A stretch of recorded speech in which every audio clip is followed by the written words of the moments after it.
My wife's family voted me out of the company I built. It happened on a Friday morning, 9 a.m. sharp. The boardroom was filled with polished suits, gold watches, and eyes that had forgotten what respect looked like. Her father sat at the head of the table, his voice steady but cold. "Nathan, this isn't personal. The board feels it's time for new leadership." Beside him sat Elise, my wife. Her gaze was fixed on the folder in front of her, the one she couldn't bring herself to open. Her brother, Kyle, smirked. "Nothing against you, man, but you've been slipping. We need someone more strategic now." I looked around that table. 10 faces, all of whom had built their careers off my sleepless nights, my 4 a.m. brainstorming sessions, my blood and sacrifice. And then I smiled. Not the kind of smile you wear to hide pain. No, this one came from somewhere quieter, somewhere that already knew what was about to happen next. At 10 a.m., they'd find out. 5 years earlier, none of them believed in me. The company started in a garage, just me, an old laptop, and a dream too big for anyone else to see. Elise was the only one who stuck around back then. She'd bring coffee at midnight, sit beside me while I coded, talk about the future like we'd already earned it. Her father called me a kid playing at business. Her brother laughed at my spreadsheets. But when the numbers started climbing, when the tech actually worked, suddenly they wanted in. "Just to help you scale," they said. Help turned into control. Control turned into power. And by the time I realized it, I had signed away more shares than I should have. "Don't take it personally," her father said that morning as the final vote passed. "It's just business." I nodded. "Of course, just business." Elise finally spoke. "Nathan, maybe this is for the best. You've been so distant lately." I met her eyes. "Distant?" She blinked. "You barely talk anymore. You're always working, shutting me out." I wanted to tell her I'd been quiet because I could feel her slipping away. Because every time she smiled at Kyle's new partner, Ethan, I saw something that used to be mine. But I didn't. I just said, "You're right," because at that moment, none of it mattered anymore. When the meeting ended, I walked out of that glass building for the last time, not as their CEO, but as a man they thought they'd beaten. At 9:58, I sat in my car, phone in hand, watching the minutes tick down. 10 a.m., my phone buzzed. First message: "What's going on with the system?" Then another: "Why are the shares gone from the account?" Then, "Nathan, answer your phone now." I leaned back, smiling. They didn't know I'd stayed one step ahead. Months earlier, when I realized Elise's family was maneuvering to push me out, I'd begun quietly shifting things. Legally, strategically, cleanly. I created a holding entity under a new trust.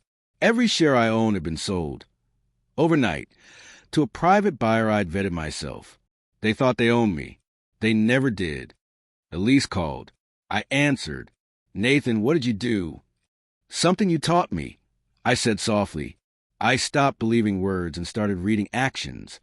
She exhaled shakily. "You can't just sell everything. My father..." "Your father voted me out of the company I built with my own hands." I interrupted. He made it clear I wasn't part of the family business anymore. "Nathan," her voice broke, "this isn't you." "No," I said quietly. "This is who I became when the person I loved stopped standing beside me." That night, I sat alone in my apartment downtown, the one I'd rented weeks earlier just in case. The city lights flickered through the window like fragments of memory. My phone buzzed again. It was an email from Elise. "You blindsided everyone. You could have destroyed us. Why? Don't you see what you've done?" I stared at the screen for a long time before replying. "You all destroyed me first." I just stopped pretending not to notice. I never hit send. 3 months passed. The company was in chaos. Investors pulled out. Clients walked away. The buyer I'd sold to restructured everything and offered me a quiet advisory role, one that didn't involve boardrooms or betrayal. I didn't take it for the money. I took it for closure. One afternoon, I ran into Elise at a charity event. She looked thinner, older somehow, the spark that once made her so alive now buried under regret. She hesitated before approaching. "You look good." I smiled faintly. I sleep now. Her eyes filled with tears. You really sold everything? I had to, I said. You can't rebuild a house while it's still burning. She nodded slowly, a tear slipping down her cheek. I didn't mean to choose them over you. I know, I said, but you did. Later that night, walking home, I realized something. I didn't hate her. I didn't even hate her family.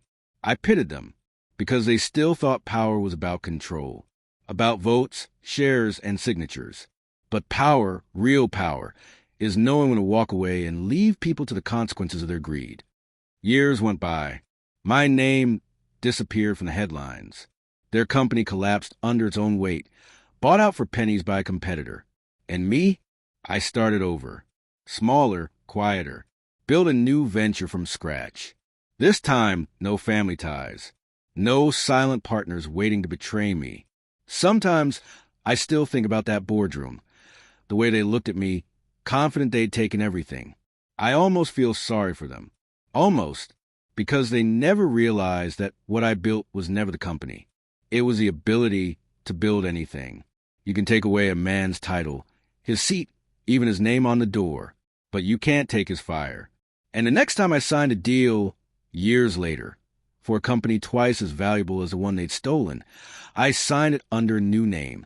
No legacy, no family name attached. Just mine. When the cameras flashed, someone asked if I wanted to thank anyone. I smiled. No, I said, I already did. They just didn't realize it at the time. That night, I got a message from an unknown number. I saw what you did. I'm proud of you. E. I stared at it for a while. Then I typed back, so am I? And for the first time in years, I felt free. Because sometimes the sweetest revenge isn't destroying the people who wronged you. It's watching them live in the ruins of their own choices, while you finally learn to live in peace.